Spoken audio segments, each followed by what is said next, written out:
Hello and welcome to the Roundup here inside the beautiful Oklahoma Territorial Museum and Carnegie Library here in downtown Guthrie.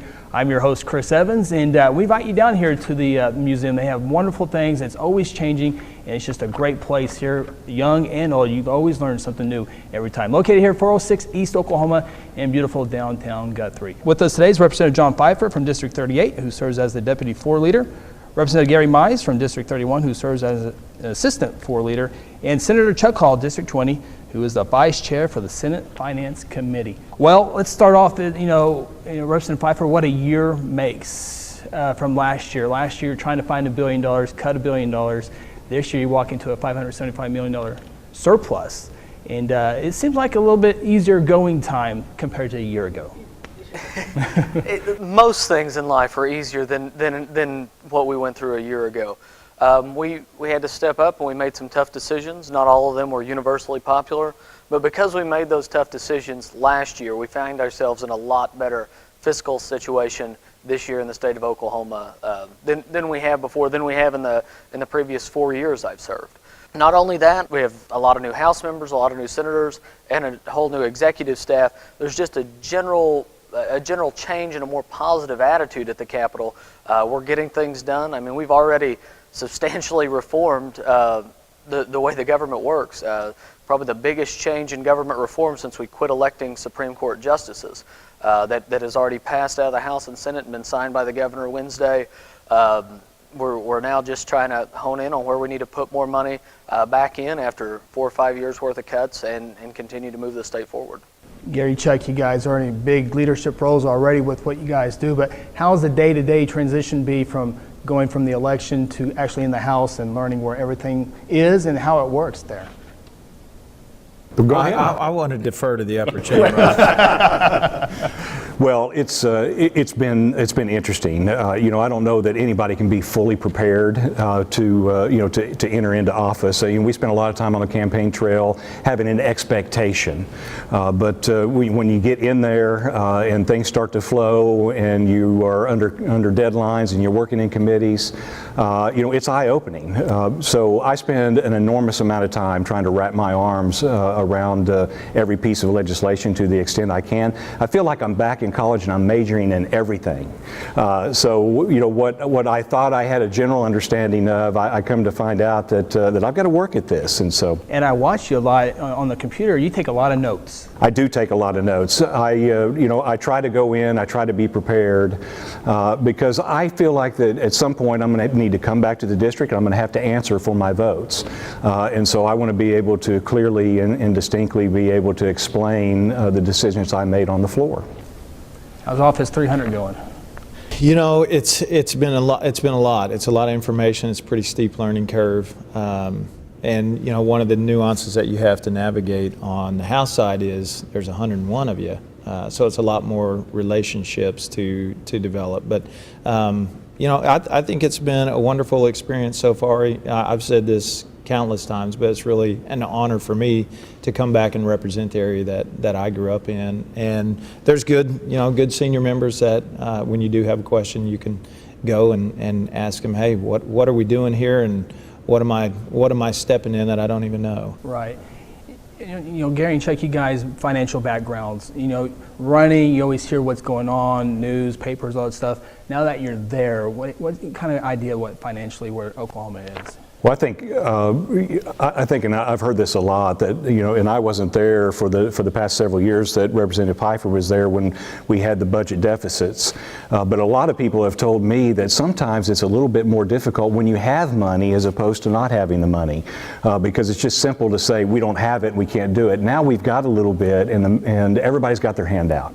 And so I think, at least from my perspective, that we really need to focus on basic government fundamentals. So we have an opportunity to take a look at education, at transportation, at public safety, and public health. And if we focus on that and we take care of the off-the-top spending that's required to cover our bond indebtedness, then I think that we can be fiscally responsible with the excess that we have. I've heard the same thing, that it can be tougher when you do have an excess than in years where you don't. And I think if you're honest and you're paying attention, you can see really quickly how that can be the case. But the approach that I take to that, I sit on the finance subcommittee, so I'm not as involved in those dollar discussions as some others. But I think if you're mindful always of stewardship, because you are stewarding someone else's dollar, I feel that my private sector experience has allowed me some benefit there because we're handling someone else's money. But if you're mindful of what you're doing with that money, I spoke a lot about that on the doorstep. Stewardship. And Representative Pfeiffer, Governor Stitt's talking about maybe take a good part of that and put it into the rainy day fund. So when there are scenarios like there was last year, we have a little bit to lean on. We do a big portion of the money is going to go off the top automatically because of the rainy day formula.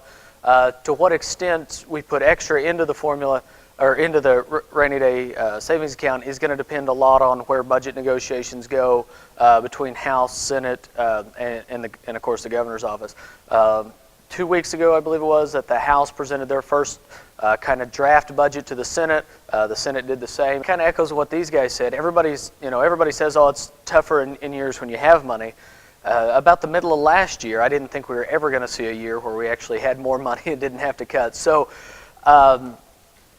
it is going to be interesting. We've also seen a lot of bills passed with title off of kind of what Representative Mize said. We've spent a lot of that money in theory already. I mean, I think the State Board of Equalization says that we have somewhere in the neighborhood of $535 million extra.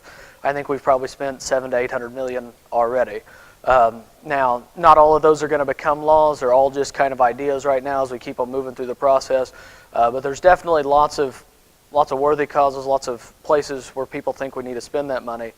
But I think one of the nicer things we have, especially with this large of a freshman class coming into Oklahoma House, is we can really remind ourselves this isn't the government's money. This is the people's money that we're using for the betterment of the state. And it's nice to kind of refocus that the government doesn't have money.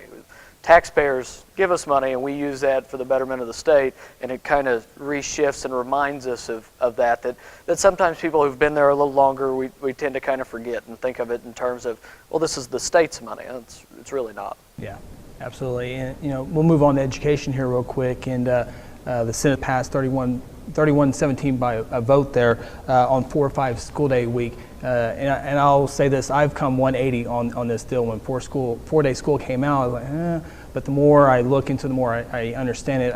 It does work for some, but you were one of the no votes on that, and personally, if I was voting, I would maybe vote no on it too. You probably have more information, but it might work here, but it might not work here.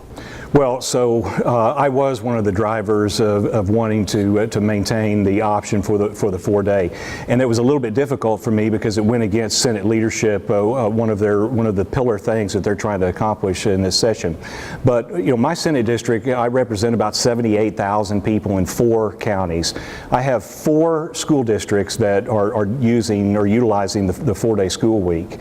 When they started kicking around the idea of this of mandating a 5-day school week, I got very concerned because I have my schools that are doing the 4-day are actually excelling academically. In fact, a community right next to us here at Guthrie, over in Coyle, they won an academic state title in basketball, so it's working for them. And so I really wanted to work with Senate leadership and the author of that of Senate Bill 441 to give an opt-out provision for those schools where it works, and we wanted to tie that to academic success, and could they show a financial benefit to being 4-day. Well, that morphed into that language was actually taken out, and now those rules are going to be promulgated by the State Department of Education. So these 4-day schools, we're going to have to agree to adopt some policy that they haven't seen yet. and that really bothered me. And so I had to be a no vote on that. It did pass out of the Senate, be headed over to the House, and I'll let these guys talk about where they're at on that. But I like the local control aspect, particularly for those schools where it's really working. I will, if I could, Chris, just real quick, say that I do understand that there are some abuses in this. We have schools. There's 92 schools out of the school districts in the state of Oklahoma that are on 4 days, and some of those are going as minimum as 135 days. That may be somewhat of an abuse, but like I said, the 4 school districts in Senate District 20, it's working for them. They're excelling academically, and they are seeing a cost savings, and it's been great for teacher retention. And we say 135 schools are required to either go 180 days or 1,080 hours, one of the two. You can kind of combine them a little bit, so that would be. Yeah. So Senate Bill 441 actually gives 3 options. You can do the 180 days, or you can do 165 days, but with a minimum of 1,080 hours, or you can do 1,080 hours and then make a request under the rules promulgated by the State Department of Education to opt out. But we don't know what those rules are yet. They will be determined at a later date.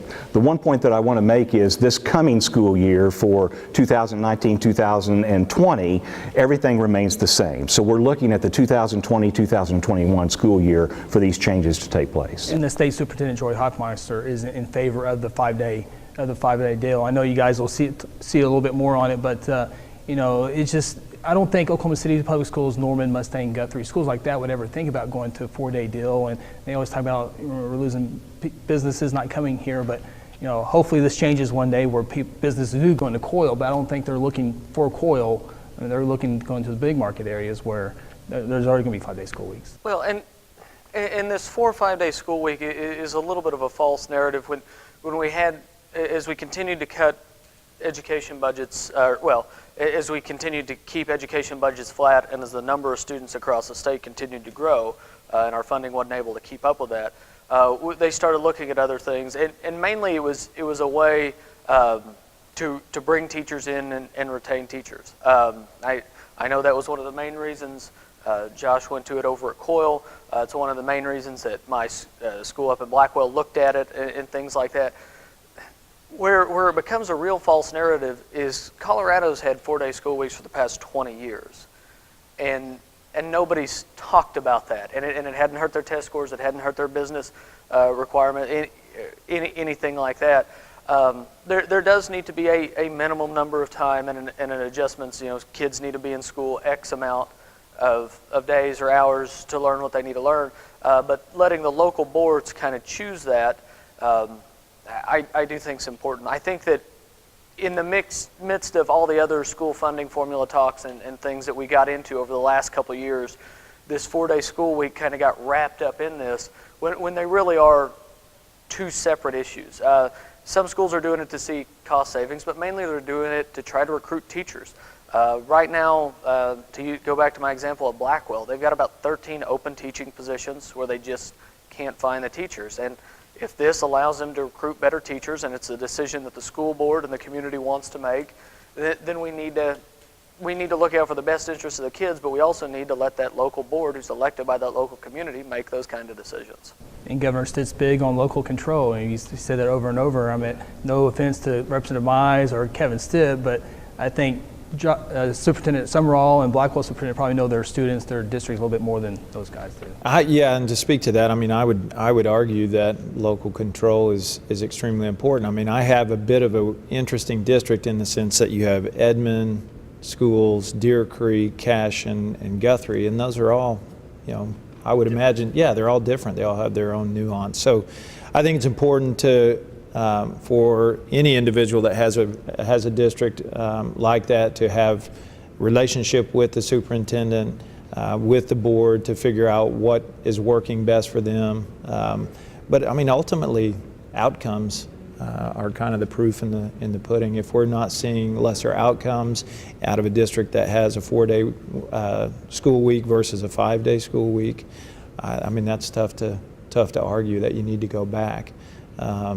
And yeah, it kind of ultimately goes back to local control. And I think it's important for, regardless whether it's Senate or House, whichever chamber, what are we trying to do from a state perspective? Where is leadership trying to take us, and can we all jump on board there and have some say so? But are we along for what the ultimate goal is? Yeah. Chris, I got to give a shout out to Superintendent Summerall over in Coyle.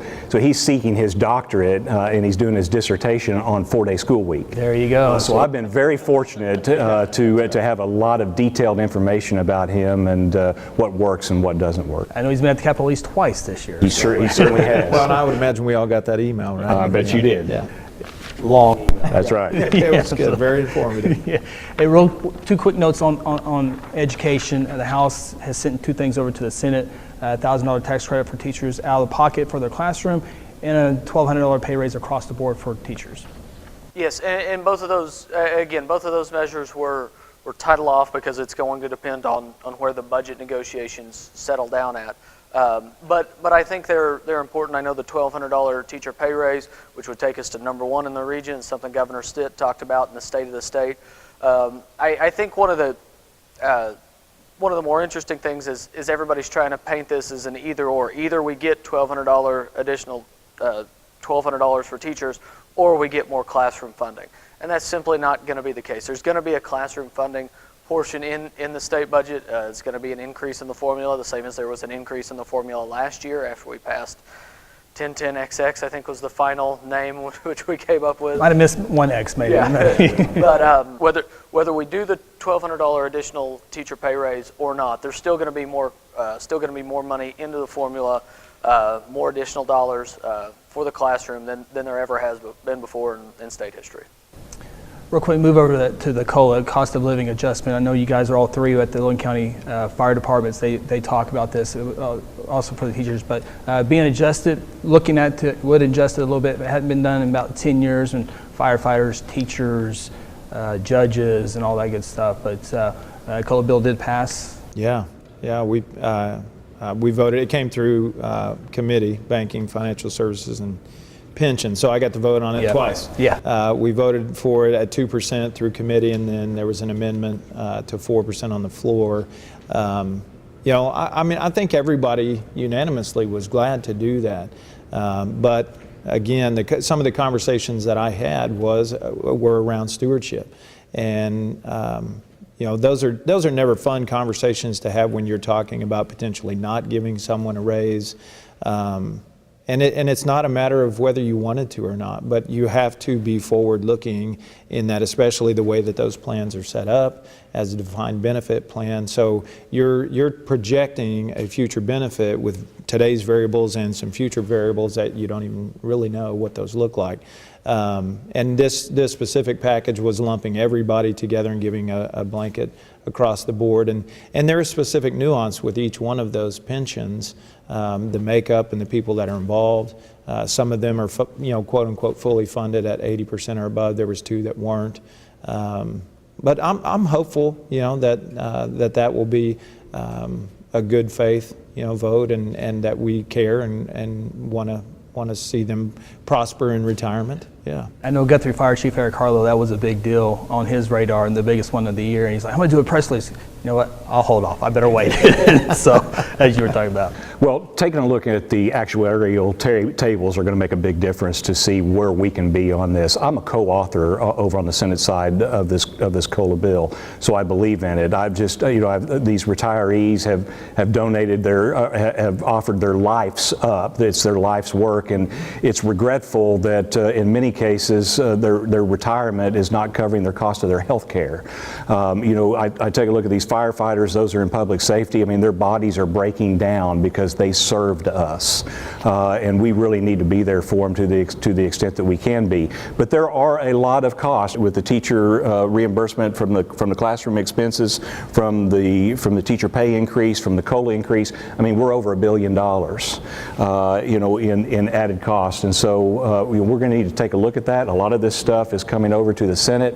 We'll be looking at it through the appropriations process, and hopefully we can come to an agreement that serves the public good.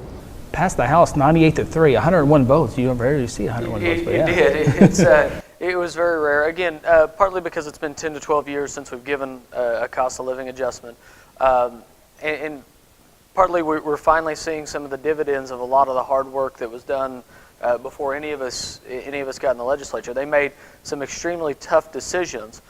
Took the money, took it off the top, put it into those funds, and stopped the adjustments. For 50 years, all we saw was taking out of the corpus of the funds and using it to give cost of living adjustments simply to win re-elections.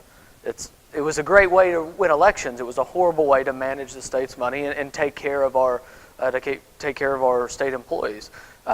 And the one thing I haven't wanted to see is what's happened in other states like Wisconsin, parts of California, things like that, where they've actually had to go back and renegotiate with people who've been retired 10, 15, 20 years because their pension funds can no longer handle the burden.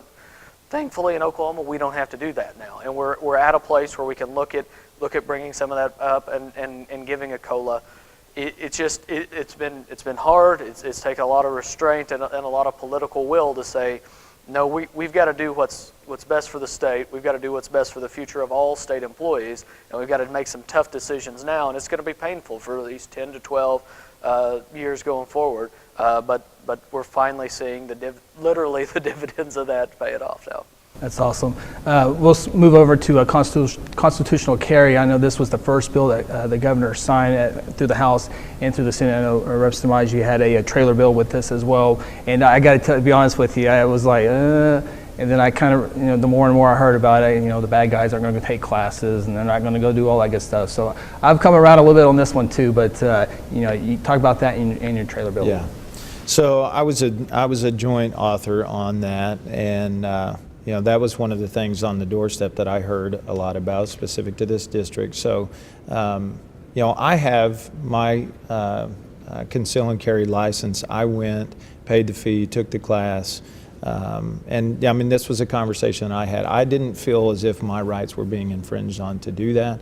But I'm a big proponent of personal accountability, regardless of what you're doing, especially with a responsibility of that nature. I was fine with the added buy-in, if you will. But there was a lot of people that were not. They didn't feel that was necessary, and that was an infringement on their rights. So I would say that I would hope that would be viewed as we were listening to the people in that sense. So as with any issue, especially a difficult one, there's going to be argument, and good ones on both sides. But the biggest thing for me is we were reciprocating to 15 other states. So you could carry constitutionally in our state as long as you weren't a resident of the state. So that was kind of a no-brainer. Personally, I don't feel as if it changes a whole lot because we were already an open carry state. In talking with many people who are gun enthusiasts or pro, Second Amendment, they're responsible gun owners anyway.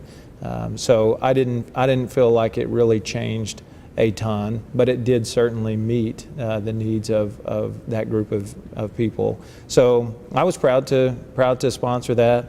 I felt like it was returning a right, so to speak, to the individuals that were concerned with that. Obviously, public safety is always a concern, but the trailer bill that we had was just clean up. There were some specific areas that gave people heartburn once we passed that. Yeah. They were concerned about the zoo and parks, and so that was to kind of clean that up. And what I would say about that trailer bill is that was a collaborative effort. So everybody came to the table and they said, hey, we understand the pro 2A and we understand the folks that want to be a little bit more conservative. How do we come together and put together legislation that still keeps public safety in mind?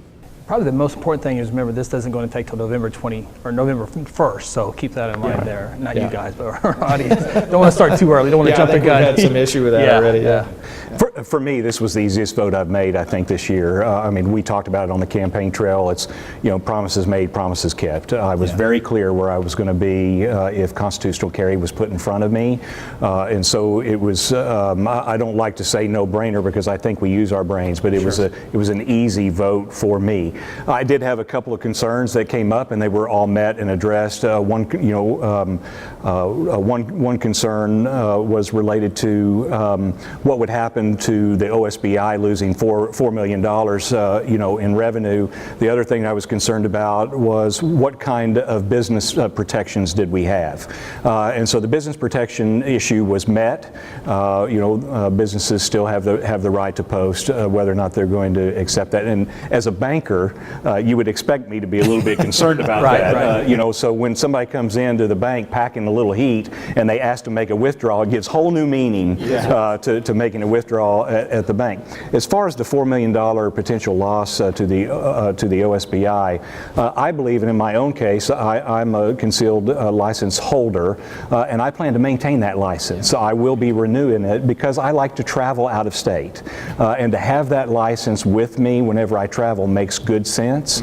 And so I don't think that the revenue projections, the proposed revenue loss that the OSBI suggested is going to be there to the extent I think many of us that already have those licenses will keep them, and I think that there'll be new licenses issued which will come with training, because most of us that are carrying very much would like to travel and need to have that license. And AB's looking into that, not $4 million, but maybe a little bit here and there to help that out. That's going to be beared in mind when they go through and do the final budgets and things. I do want to say, they keep talking about, let's see, we call it constitutional carry, the Democrats call it permitless carry, or trainerless carry, or however they want to phrase it. I know a lot of people, and I don't want to dime out my friends, but I know lots of people up in North Logan County where we live who paid the $50 to $75, took a class which consisted of them meeting somebody at a gas station, signing the deal, and then them getting their deal. I think the level of training that was required varied from instructor to instructor, and you could go to a really good concealed carry class, which are several good instructors here in Guthrie that teach you a lot and do a lot, or you could find one on kind of the good old boy system where you pay them the money and sign your name. And so I think the amount of training was being oversold a little bit. And to kind of go back to what Gary said, this is easy to me because I go all the way up to the Kansas border. Kansas has had this for like 10 or 15 years, Missouri for 10 or 15 years. If you live 5 miles north of Newkirk in Kansas, you could already do this in Oklahoma. But if you lived in the town of Newkirk, you had to pay the money and stuff. So a lot of times this is going to drastically change the world, and watch, our armed robberies and murder rates are going to skyrocket, and it's it makes for good sound bites if you're on the other side of that. But what's this? Is it Vermont that has had constitutional carry since statehood? Vermont and New Hampshire. Yeah. I mean, And so it's also important to bear in mind that one of the cities with the strictest gun laws in the whole entire nation, Chicago, has some of the highest murder, armed robbery rates, things like that. It's more about the people in your state than the training a lot of times. Come 180 on it. I mean, it just, seeing a guy with a gun eating we dinner. could bring it back up and we could give you a chance to push red or green. No. You can feel the pressure. I feel good about it. I need the training and practice, all that and all that good stuff, and I hope most people do too, to be responsible in that. But real quick, another thing before we wrap this up, government accountability. This is the second bill I think the governor signed in the House and Senate, going back and forth of what we can do, and what the governor can. So this came with complete support from both the House and the Senate, and frankly, it just makes sense.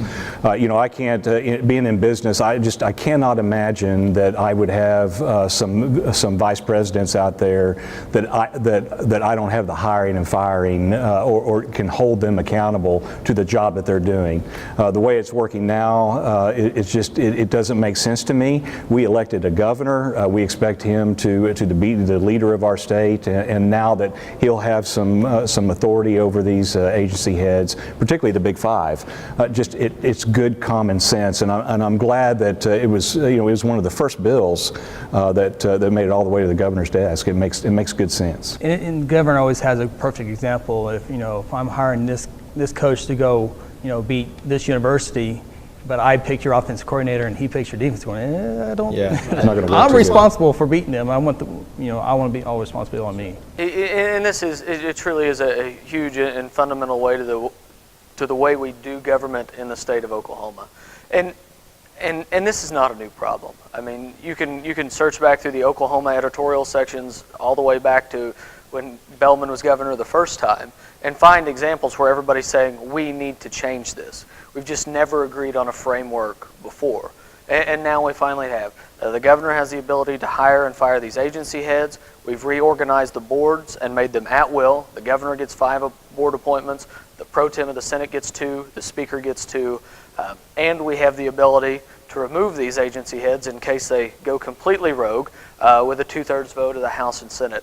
And so we're seeing a more transparent process. We're seeing a process where these agency heads are actually back accountable to people who are elected instead of people who are just appointed by the last governor or the governor before that, or in some cases even the governor before that.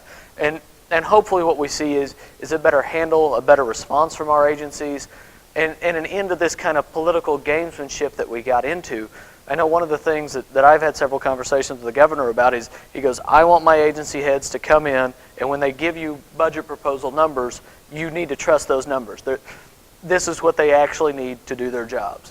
And what we're seeing right now is the same thing we saw in years past. Is the Department of the Corrections comes in and they say, oh, we need $7 billion to fund corrections. Not to throw Director Albaugh under the bus or anything, because it's the way it's always been, right? You ask for 7 times what you actually need or 20 times what you actually need to hope to get the couple million in increase. And that's not what we've ended up doing. Is this circle of this pattern of where we just lie to one another and we can't find the actual numbers that we need to serve the people. And hopefully this is the first step to putting an end to all that. What's happening in the House? We're like, there's 90 votes. You used to be fighting to get 51 votes, and Democrats are passing bills now. It's a big turnaround from a year ago, and it's kind of cool to see, actually. It's very cool to see. We've lost on the House side. We've lost a lot of the contentious sportsmanship, ego, contentiousness, rancor. It's amazing now that Scott Inman's not there and not running for governor anymore. Things move a lot faster. We really have a good working relationship with the Democrats, and they are the minority party. We're trying to give them a voice on some of their issues that are important. Now, we're not always going to agree, and sometimes they're going to bring bills up that are bad, and they're going to get voted down in our opinion, but at least giving them that opportunity to present that kind of stuff on the floor. It's easier to do that when you have a better working relationship and you're not calling news conferences or putting out press releases just calling people out by name or things like that. It's a much better atmosphere than we've seen in the whole time I've ever been. It was must-see TV last year, and there's a big change. That's right. You guys, your thoughts on Governor Kevin Stitt? I like it. He's not polished at news conferences. He doesn't know the answers to everything, or doesn't give a political answer to it. And he doesn't know who Republicans are, Democrats. He doesn't know any. I mean, he will over time, obviously. But your thoughts on the governor so far? Well, I can relate, obviously, sure, just being an outsider. So a lot of that actually resonated with me through the campaign, and I appreciated that about him.